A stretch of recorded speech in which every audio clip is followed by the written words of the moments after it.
Hello students, welcome to Learning Arc. अभी तक हमने डिस्कस किया एसिड और बेसिस की प्रॉपर्टीज के बारे में, चाहे फिर वो फिजिकल प्रॉपर्टीज थी या फिर केमिकल प्रॉपर्टीज थी। और उसके बाद हमने इंडिकेटर्स के बारे में भी डिस्कस किया कि ऐसे इंडिकेटर्स होते हैं जो हमें आइडेंटिफाई करते हैं कि this is acid and this is base. ठीक है, लेकिन क्वेश्चन ये अराइज होता है, how can we identify the quantity of OH negative ions present in the aqueous solution. यानी कि किसी सॉल्यूशन में एसिड और बेस की स्ट्रेंथ कितनी प्रेजेंट है, कितने OH नेगेटिव आयंस प्रेजेंट है, कितने H पॉजिटिव आयंस प्रेजेंट है, एसिड की स्ट्रेंथ कितनी है किसी रिस्पेक्टिव सॉल्यूशन में और बेस की स्ट्रेंथ कितनी है किसी रिस्पेक्टिव सॉल्यूशन में, इसको कैसे आइडेंटिफाई करेंगे। यानी कि quantity of H positive ions को हम कैसे आइडेंटिफाई करेंगे। तो उसके लिए we are making use of universal indicator, और इसीलिए आज हम डिस्कस करेंगे यूनिवर्सल इंडिकेटर के बारे में, यानी कि पीएच स्केल के बारे में। ठीक है, यूनिवर्सल इंडिकेटर ही हमारा पीएच स्केल होता है। ठीक है, पीएच स्केल क्या होता है, देखो पीएच स्केल क्या होता है बच्चों, पी और एच इस तरीके से इसको रिप्रेजेंट करते हैं, small P and capital H. ये एक ऐसा इंडिकेटर है जो हमें नंबर के बिहाफ पे बताएगा कि कितनी concentration of H positive ions है। अगर H पॉजिटिव आयन की कंसंट्रेशन ज्यादा होगी तो वो स्ट्रॉन्ग एसिड होगा, हमने अभी पहले ही डिस्कस किया। अगर कम होगी तो वो वीक एसिड होगा। ऐसे ही OH नेगेटिव आयंस की जितनी ज्यादा कंसंट्रेशन होगी वो हमारा स्ट्रॉन्ग बेस कहलाएगा, और जितनी कम कंसंट्रेशन होगी OH नेगेटिव आयंस की वो हमारा वीक बेस कहलाएगा। ठीक है, तो उस बिहाफ को हमने जज करने के लिए एक स्केल बनाया। ये स्केल जो है वो स्टार्ट होता है कहां से, फ्रॉम 0 to 14। ये स्टार्ट होता है फ्रॉम 0 to 14। ठीक है, और इसके बीच में सेंटर में 7 लाई करता है। 7 इज फॉर न्यूट्रल एलिमेंट, यानी कि neither acid NOR it's base. ठीक है, तो यहां से 0 से लेकर 7 से पहले, बिफोर 7, और हम कहें 0 से लेकर बिफोर 7 तक जितना भी आता है नंबर, वो हमारा जो आता है वो क्या आता है, एसिडिक आता है। एसिडिक वो हमें एसिड के बारे में बताता है। ठीक है, ऐसे ही more than 7, greater than 7, greater than 7 से लेकर 14 तक जितना भी नंबर हमारे पास आता है वो हमारा क्या कहलाता है, बेसिक। बेसिक, इसमें ये सारा का सारा बेसिक होता है। इसमें भी 2-3 क्राइटेरिया होते हैं, स्ट्रॉन्ग और वीक बेसिस का। ठीक है, तो अगर हम बात करें पीएच की, तो पी जो होता है विच इज स्मॉल पी, सबसे पहले स्मॉल पी लिखते हैं और कैपिटल एच लिखते हैं। क्यों लिखते हैं, जो ये स्मॉल पी है ना, ये हमें क्या इंडिकेट करता है, ये हमारा जर्मन लैंग्वेज से आया है जिसका नाम है पोटेंस, POTENZ। ठीक है, पोटेंस जिसका मतलब होता है स्ट्रेंथ। ठीक है, स्ट्रेंथ, और या फिर हम क्या बोल सकते हैं इसको, या फिर पावर। ठीक है, स्ट्रेंथ या फिर पावर। जर्मन लैंग्वेज में पोटेंस का जो मीनिंग होता है विच इज पावर, यानी कि कितनी पावर है किसकी, H positive ions. Here is H stand for H positive ions. ठीक है, यानी कि किसी सॉल्यूशन में H पॉजिटिव आयंस की कितनी पावर है उसी को हम बोलते हैं pH। और इस pH का ही जो नाम है, इस pH को ही हम क्या बोलते हैं, इसका अनदर नेम क्या है, ये pH हमारा क्या है, it is universal indicator.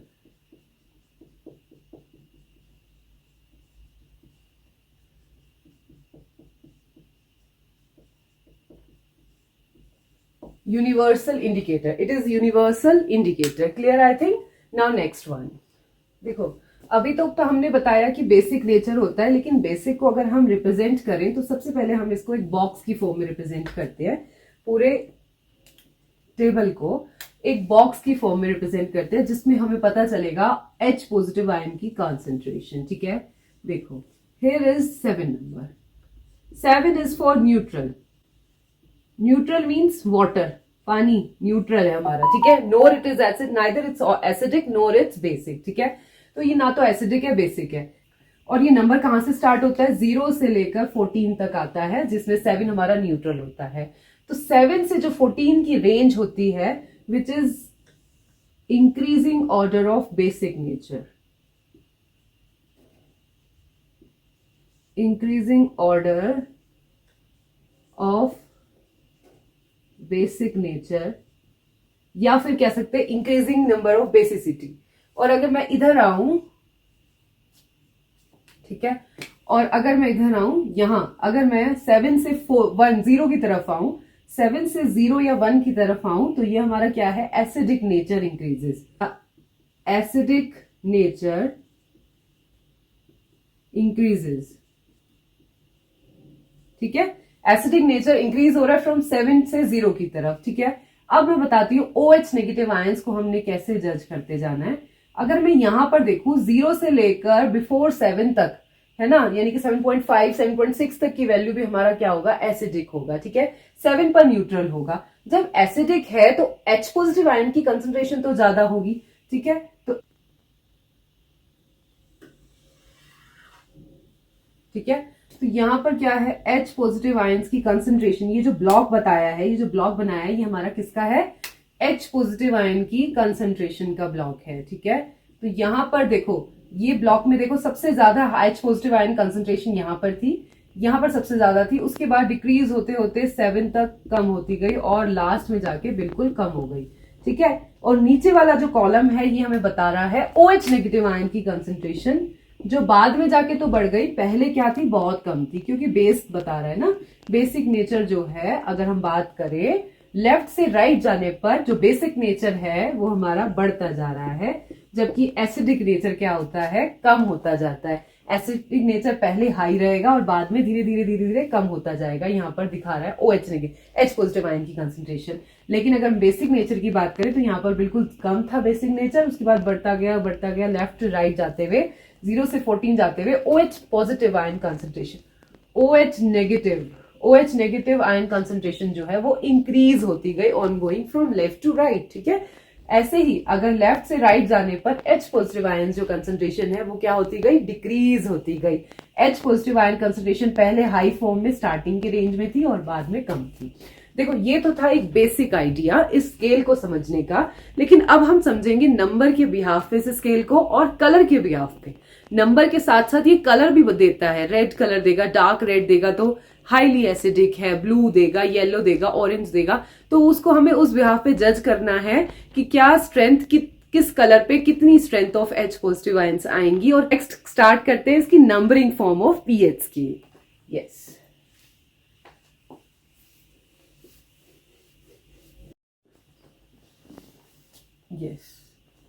Scale को ड्रॉ कर लेते हैं सबसे पहले। यस, 1 नंबर वाइज लिख लेते हैं, 2 3 4 5 6 7 8 9 10 11 12 13 14।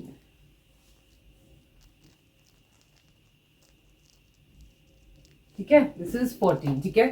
सो 0 से ये स्केल हमारा स्टार्ट होता है, फ्रॉम 0 टू 14 तक जाता है, ठीक है।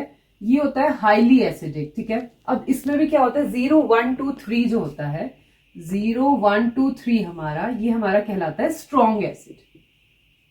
This is strong acid, clear. 4 5 6 is weak acid, weak acid, ठीक है। 7 इज फॉर क्या, न्यूट्रल, ठीक है, ना तो एसिड होगा ना बेस होगा। 11 12 13 14 जो होता है वो हमारा स्ट्रॉन्ग बेस होता है, स्ट्रॉन्ग बेस, ठीक है। और अगर हम बात करें 7 8 9, अगर हम बात करें 8 9 10, ये हमारा होता है वीक बेस, वीक बेस, ठीक है। तो ये तो है नंबर वाइज डिजाइन करना पीएच स्केल को, यानी कि यूनिवर्सल इंडिकेटर को। हमने देखा कि 7 इज फॉर न्यूट्रल। 7 से अगर मैं राइट साइड जाऊंगी तो मैं बेसिक की बात करूंगी, बेसिक नेचर की बात करूंगी। अगर हमारे सॉल्यूशन को यूनिवर्सल इंडिकेटर पर डाला और कहीं पर कलर चेंज हुआ, लेट्स सपोज 11 नंबर पे कलर चेंज हुआ, इसका मतलब क्या है, रिस्पेक्टिव सॉल्यूशन जो है वो बेसिक नेचर का है, और 11 पे हुआ तो इट इज स्ट्रॉन्ग बेस, यानी कि वो क्या है, एक स्ट्रॉन्ग बेस है। सिमिलरली अगर हम न्यूट्रल से यानी कि सेंटर से राइट की साइड जाएंगे तो हम बेस की बात करेंगे, ठीक है। और अगर मैं सेंटर से टुवर्ड्स लेफ्ट साइड आ जाऊंगी तो हम बात करेंगे किसकी, एसिडिक की, किसकी बात करेंगे? एसिड की बात करेंगे। Clear I think. तो ये तो था 1 to 14, 0 से 14 तक का एक स्केल डिजाइन किया जिसके बिहाफ पर हम बता सकते हैं स्ट्रेंथ ऑफ एसिड और बेस। ठीक है। सब अब बात क्या आती है, इसको डिस्कवर किसने किया? इसको डिस्कवर किया था सोरेनसन ने 1909 में। 1909 में Sorensen, 1909. In 1909, Sorensen devised a scale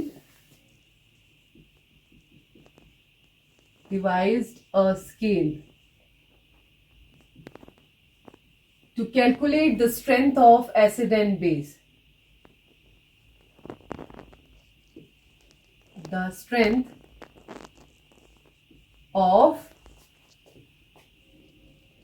acid और बेस। और उसी स्केल को हम क्या बोलते हैं? कॉल्ड, जिसको हम नाम क्या देते हैं? Which is called as pH scale, hydrogen ion concentration. ठीक है। अब आता है इसका एक रिलेशन बनाना कि H पॉजिटिव आयंस के साथ नंबर्स का क्या रिलेशन है। देखो, लेट्स सपोज आपने सॉल्यूशन की ड्रॉप जो है पीएच स्केल के ऊपर डाली और आपके पास नंबर आया 3। ठीक है। नंबर 3 पर कलर चेंज हुआ। इसके रिस्पेक्टिव कलर्स भी हैं, वो मैं अभी आपको बताती हूँ किसका क्या क्या कलर है। इट इज डार्क रेड और जाते जाते ये लाइट रेड तक होता रहता है। ये जो ग्रीन है, 7 इज फॉर ग्रीन, 7 न्यूट्रल का कलर ग्रीन हो जाता है। उसके बाद हम जाते हैं तो ब्लू से होता हुआ पर्पल तक पहुंच जाता है। ठीक है। तो वो बात आती है। तो लेटर ऑन, लेकिन अगर आपने ड्रॉप डाला, आपके पास कोई सॉल्यूशन अवेलेबल था, आपने उसका ड्रॉप जो है पीएच स्केल के ऊपर डाला, लेट सपोज 3 नंबर पर वो क्लिक हुआ और 3 नंबर पर जो है कलर जो है उसने लाइट ऑरेंज कलर या डार्क रेड या उसने ऑरेंज कलर शो कर दिया 3 पर। 3 का मतलब ये पता चल गया हमें कि इट इज स्ट्रॉन्ग एसिड है, कि वो क्या है? एक स्ट्रॉन्ग एसिड है। ठीक है। नंबर ऑफ पीएच या पीएच नंबर, यानी कि हमारे यूनिवर्सल इंडिकेटर पे रिस्पेक्टिव नंबर, कोई भी नंबर आपका आता है सॉल्यूशन में, is inversely proportional to H positive ion concentration. Let's suppose 3 आया नंबर, तो जितना कम नंबर उतनी ज्यादा H पॉजिटिव आयन कंसंट्रेशन। तो यहां से क्लियर हो रहा है का मतलब जितना कम नंबर उतनी ज्यादा H पॉजिटिव आयन कंसंट्रेशन। देखो अब ये कैसे होगा, एक बार एक और एग्जांपल लेके बताते हैं। एक तो यही कंसिडर कर लेते हैं, लेट्स सपोज नंबर हमारे पास 3 आया, 3 is inversely proportional to H positive ion concentration. एक और एग्जांपल ले लेते हैं, लेट्स सपोज हमारा अगला जो हमने सॉल्यूशन की ड्रॉप डाली उस पर 6 आया नंबर, तो 6 H पॉजिटिव आयन कंसंट्रेशन। देखो जितना ज्यादा नंबर जितनी बड़ी वैल्यू होगी पीएच नंबर की, उतनी कम H पॉजिटिव आयन कंसंट्रेशन होगी। क्यों? क्योंकि यहाँ पर क्या आता है? वीक एसिड आ जाते हैं। 6 आने पर हमारे पास जो नंबर आया उसके पास क्या आ गए? वीक एसिड आ गए। वीक एसिड का मतलब क्या है? H पॉजिटिव कंसंट्रेशन बहुत कम हो जाएगी। ठीक है, एज कंपेयर टू 3। तो 3 नंबर छोटा है, तो जितना छोटा नंबर उतनी ज्यादा H पॉजिटिव आयन कंसंट्रेशन। तो इस रिलेशन को हमें ऑलवेज याद रखना है कि जितनी नंबर कम होगा पीएच स्केल पर उतनी ज्यादा हाइड्रोजन आयन कंसंट्रेशन होगी। ठीक है। जितना बड़ा नंबर होगा पीएच स्केल पर उतनी कम H पॉजिटिव आयन कंसंट्रेशन होगी। ठीक है। अगर मैं बात करूं मैं OH नेगेटिव आयंस की, अब बात कर लेते हैं बेस की। ये तो हो गई सिर्फ एसिड की बात। अगर मैं OH से एक रिलेशन निकाल दूं, सपोज आपने जो है 9, पहले आपने सॉल्यूशन की ड्रॉप डाली और 9 आ गया हमारे पास। ठीक है। तो एक बार तो हमारे पास 9 आया, अब दूसरी बार, और 9 पर जो है आप खुद बताइए 9 पर कंसंट्रेशन क्या है? वीक बेस है, यानी कि कम है। ठीक है। और वहीं मैं दूसरी साइड कंपेयर करती हूं, यहां पर अगर एक और हमने सॉल्यूशन लिया और उस पर जो वैल्यू आई वो हमारे पास 12 हो गई। ठीक है। तो 12 पर जो हमारी कंसंट्रेशन है ना OH नेगेटिव आयंस की, वो ज्यादा है। क्यों? क्योंकि वो स्ट्रॉन्ग बेस की बात कर रहा है। तो OH ने जितनी भी हमारी, अगर मैं OH नेगेटिव आयन कंसंट्रेशन की बात करूं तो वो डायरेक्टली प्रोपोर्शनल वेरी करता है पीएच नंबर से। अगर पीएच का नंबर ज्यादा है तो OH नेगेटिव आयन कंसंट्रेशन भी ज्यादा होगी। ठीक है। अब यहां पर देखो 9 थी, it is directly proportional to OH negative ion concentration. ठीक है। तो हम सिंपल सी बात, 2 रिलेशन हमें हमेशा से याद रखने हैं। अगर हम एसिड की बात कर रहे हैं, H पॉजिटिव आयन कंसंट्रेशन की बात कर रहे हैं, तो it is inversely proportional to the number present in the pH scale. PH scale में जितने भी नंबर हैं वो इनवर्सली प्रोपोर्शनल होते हैं किसके, H पॉजिटिव आयन कंसंट्रेशन के। क्यों होते हैं? क्योंकि हम लेफ्ट से राइट मूव होने पर H पॉजिटिव आयन कंसंट्रेशन जो है वो हमारी डिक्रीज होती जाती है। डिक्रीज होने के साथ वैल्यू बढ़ती जा रही है, लेकिन कंसंट्रेशन क्या हो रही है, डिक्रीज हो रही है, इसीलिए इनवर्स रिलेशन बन के आता है। वहीं अगर मैं बात करूं बेस के बारे में या फिर H पॉजिटिव की जगह OH नेगेटिव आयंस की बात करूं तो pH number is directly proportional to OH negative ion concentration. ठीक है, OH नेगेटिव आयन कंसंट्रेशन। ठीक है, यानी कि जितना ज्यादा pH की वैल्यू होगी उतनी ही ज्यादा OH नेगेटिव आयन कंसंट्रेशन होगी। क्यों? क्योंकि अब देखो हाईएस्ट वैल्यू pH की क्या है, 14 है। 14 पर जो है OH नेगेटिव आयन की कंसंट्रेशन सबसे हाई होगी। क्यों? क्योंकि वहां पर एक स्ट्रॉन्ग बेस लाई कर रहे हैं। ठीक है, स्ट्रॉन्ग बेस, ये डिजाइन ही इस अकॉर्डिंग कर रहा है। इन चीजों को आपको याद ही करना है, मेमोराइज ही करना है चीजों को, कि जितना ज्यादा स्ट्रॉन्ग 14 पे हमारा स्ट्रॉन्ग बेस आ जाता है। याद रखिए 11, 12, 13, 14 जो है वो हमारा लास्ट में, ये ऐसे याद कर लीजिए, लास्ट में स्ट्रॉन्ग बेस, स्टार्टिंग में स्ट्रॉन्ग एसिड, बीच में वीक एसिड, बीच में वीक बेस आ जाएगा। 7 इज फॉर न्यूट्रल। ठीक है, तो स्ट्रॉन्ग एसिड, स्ट्रॉन्ग बेस, तो सिंपली बात है strong acid, strong base, weak acid, weak base, और सेंट्रल में इज न्यूट्रल। ठीक है, तो बस इस अकॉर्डिंग हमने याद रखना है। तो जितनी ज्यादा हाईएस्ट वैल्यू होगी पीएच स्केल पे उतनी ही ज्यादा OH नेगेटिव आयन कंसंट्रेशन होगी। तो clear? I think this is all about pH scale. Clear? अब मैं बात करते हैं इसके कलर्स की, कि इसमें क्या क्या कलर्स प्रेजेंट होते हैं, पीएच स्केल में किसका क्या क्या कलर होता है। ठीक है, यस, अब हम कलर की बात कर लेते हैं। तो सबसे पहले तो 7 पर देख लेते हैं। 7 पर होता है green colour, green is for neutral. ठीक है, उसके बाद अगर हम बात करें 0 पर, तो 0 इज फॉर, 0 जो है वो हमारा पता है, हमने अभी पहले डिस्कस किया, it is for strong acid. जब स्ट्रॉन्ग एसिड है तो dark red, dark red colour. Clear? It's dark red. अगर हम सेकंड की बात करें तो यहां पर जो कलर है हमारे पास डार्क रेड, यहां पर जो कलर है वो हमारे पास रेड आता है। 2 पे क्या बात करें, हाँ, और 2 की बात करें तो 2 पर भी हमारा कलर क्या आता है, रेड आता है। अगर मैं 3 पर बात करूं तो 3 पर जो हमारा कलर है ऑरेंज रेड आ जाता है, ऑरेंज रेड। तो 4 पे हमारा कलर ऑरेंज आ जाता है, एग्जैक्टली ऑरेंज। ठीक है, और अगर 5th की बात करूं तो 5th पे हमारा कलर जो आता है वो हमारा आ जाता है ऑरेंज येलो।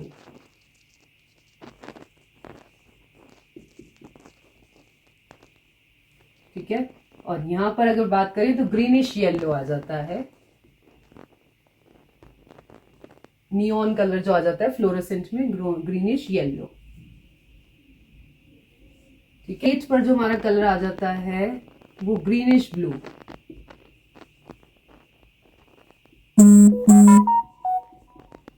ब्लू। उसके बाद ग्रीनिश ब्लू, उसके बाद 9 पर हमारा कलर आ जाता है ब्लू। 10 पर हमारा जो कलर आ जाता है वो नेवी ब्लू, नेवी ब्लू आ जाता है। उसके बाद अगर हम बात करें 8 की तो इस पे आ जाता है हमारे पास 11 पर, सॉरी, पर्पल, पर्पल। और अगर मैं 12 की बात करूं तो इस पे हमारा जो कलर आ जाता है वो डार्क पर्पल। ठीक है, और अगर 13 की बात करूं, violet, violet, violet. Last one is also violet colour. ठीक है, this is all about the colours. हमने बताया 7 पर न्यूट्रल, इस साइड चले तो एसिड, इस साइड चले तो बेस। ठीक है, स्टार्टिंग में हमारे पास स्ट्रॉन्ग एसिड, लास्ट में हमारे पास स्ट्रॉन्ग बेस, बीच में हमारे पास वीक एसिड और वीक बेस। ठीक है, अब इसमें कलर वाइज पर पता करें तो सबसे पहले डार्क रेड आ जाता है 0 पर, बिल्कुल स्ट्रॉन्ग एसिड की बात हो रही है। हमने आपको पहले भी बताया 0, 1, 2, 3 इज फॉर स्ट्रॉन्ग एसिड। यहां से यहां तक जो है ये स्ट्रॉन्ग एसिड्स हैं, स्ट्रॉन्ग एसिड्स हैं, तो स्ट्रॉन्ग एसिड्स हैं तो कलर तो डार्क होगा ही, तो इसीलिए डार्क रेड, उसके बाद रेड रेड, और फिर आ गया ऑरेंज रेड। ठीक है, इसके बाद हमारे पास जो आते हैं वो वीक एसिड आ जाते हैं। वीक एसिड भी कहां तक, 7.5 तक बोल दो, 7.2 तक बोल दो, है ना। उसके बाद पॉइंट में अगर लें, नहीं तो 6 तक ही बोलेंगे। ठीक है, अगर आप डिस्कस कर रहे हैं तो 6 तक भी बोल सकते हैं। ठीक है, तो 4, 5, 6 पे हमारे पास क्या आ जाता है, वीक एसिड आ जाता है। वीक एसिड होने पर ऑरेंज, ऑरेंज येलो और ग्रीनिश येलो आ जाएगा। 7 इज फॉर न्यूट्रल, यानी कि ग्रीन कलर होगा 7 का। उसके बाद ग्रीनिश से ही मिक्स होता हुआ ब्लू आएगा। बेस का जो कलर होता है बेसिकली ब्लू की तरफ ही शिफ्ट होता रहता है, एसिड का रेड की तरफ शिफ्ट होता है, ठीक है। तो ब्लू होने पर सबसे पहले ग्रीनिश ब्लू आएगा, देन 9 पर हमारा ब्लू आएगा, उसके बाद हमारे पास नेवी ब्लू आ जाएगा, 11 पर पर्पल, 12 पर डार्क पर्पल आ जाएगा एंड उसके बाद वॉयलेट आ जाएंगे, दोनों कलर्स। तो clear, I think this is all about pH scale, जिसको सोरेनसन ने 1909 में डिस्कवर किया था और इसी के बिहाफ पे हम strength of H positive and OH negative ion concentration को डिस्कस करते हैं। So this is all about pH value. अब हम एक क्वेश्चन डिस्कस कर लेते हैं पीएच से रिलेटेड, जिससे जो है ये चीजें आपको और अच्छे से क्लियर हो, और उसके बाद हम देखेंगे एवरीडे लाइफ में हम पीएच का क्या यूज करते हैं। तो पीएच इन एवरीडे लाइफ ये हमारा नेक्स्ट टॉपिक रहेगा। तो अभी हम डिस्कस करते हैं इससे रिलेटेड एक क्वेश्चन, जिससे आपसे चीजें और ज्यादा क्लियर हो, ठीक है। चलिए, यस, ये भी एक एनसीईआरटी का क्वेश्चन है, it is based on pH scale के ऊपर ही है। तो अभी बताना है हमें, यू हैव 2 सॉल्यूशंस, आपके पास 2 सॉल्यूशन है, ए सॉल्यूशन और बी सॉल्यूशन, ठीक है। तो जो ए सॉल्यूशन है उस पर जो है वो 6 वैल्यू आ रही है पीएच की, ठीक है। तो ए जो है वो पीएच पर 6 वैल्यू देता है और बी जो है वो हमारे पास पीएच पर कितनी वैल्यू दे रहा है, 8 वैल्यू दे रहा है, ठीक है, 8 दे रहा है। तो आप पहले तो ये बताइए, आपको नंबर देख के ही पता चल जाएगा, हमें पता है कि 0 से लेकर बिफोर 7 यानी कि 6 तक जितने भी होते हैं वो हमारे एसिडिक होते हैं, ठीक है। एसिड में भी हमें पता है कि 0, 1, 2, 3 वाले स्ट्रॉन्ग एसिड और उसके बाद स्ट्रॉन्ग एसिड, और 4, 5, 6 हमारे जो होते हैं वो वीक एसिड होते हैं। तो यानी कि ये बात किसकी कर रहा है, ये वीक एसिड की बात है। तो 6 वैल्यू से हमें पता चल गया कि वो वीक एसिड है, ठीक है, ये पता चल गया। अब बात करते हैं इधर बी वाले सॉल्यूशन की। तो बी वाले सॉल्यूशन में जो वैल्यू आ रही है वो हमारे पास 8 आ रही है, ठीक है। अब 8 वैल्यू से अभी आपको क्या पता चल रहा है, अभी हमने डिस्कस किया कि जो लास्ट में होते हैं वो स्ट्रॉन्ग एसिड होते हैं, और अगर हम बात करें 8, 9, 10 ये जो है ये हमारे क्या होते हैं, वीक बेस की बात करता है। तो ये हमारे क्या है, वीक बेस, वीक बेस है। तो ये तो क्लियर हुआ हमें यहां तक अभी पीएच पढ़ने के बाद, ठीक है। उसके बाद उसने पूछा क्या है, which solution has more hydrogen ion concentration. अभी हमने इसके लिए बताया था कि जितनी ज्यादा पीएच नंबर होगा या पीएच की वैल्यू होगी, जितनी ज्यादा पीएच वैल्यू होगी उतनी कम, यानी कि जितनी ज्यादा वैल्यू होगी पीएच की उतनी ही कम हाइड्रोजन आयन कंसंट्रेशन होगी, ठीक है। तो बोल रहा है कि विच सॉल्यूशन, फर्स्ट पार्ट में बोल रहा है which solution has more hydrogen ion concentration, किस सॉल्यूशन की ज्यादा हाइड्रोजन आयन कंसंट्रेशन होगी, जिसकी वैल्यू जितनी कम होगी उतनी ज्यादा ही हाइड्रोजन आयन कंसंट्रेशन होगी। Obviously solution A has more hydrogen ion concentration, तो बिल्कुल वही आंसर देंगे, सॉल्यूशन ए इसका आंसर होगा सॉल्यूशन ए, यानी कि ए सॉल्यूशन के पास जो है हाइड्रोजन आयन कंसंट्रेशन सबसे ज्यादा होगी, क्योंकि उसकी वैल्यू 6 है। जितनी कम वैल्यू उतनी ज्यादा hydrogen ion concentration according to the relation, ठीक है। सेकेंड पार्ट में उसने पूछा है which of the solution is acidic and which one is basic, इनमें से कौन सा एसिडिक और कौन सा बेसिक है। अभी हमने नंबर देखते ही बता दिया, हमने तो ये भी बता दिया कि वीक एसिड है या वीक बेस है, ठीक है, ये भी बता दिया। ऑल्दो 6 जो है सॉल्यूशन ए जो है वो हमारा क्या है, एसिडिक नेचर का है, और सॉल्यूशन बी जो है वो हमारा बेसिक नेचर का है, ठीक है। तो ये हो गए आंसर इसके, ठीक है। तो इसी से रिलेटेड ऐसे ही क्वेश्चंस आपके पास आएंगे पीएच से related. So this is all about pH. So if you have any query related to this topic, please comment me in the comment box, and if you like this video, do like, share and don't forget to subscribe to my channel. Thank you, students.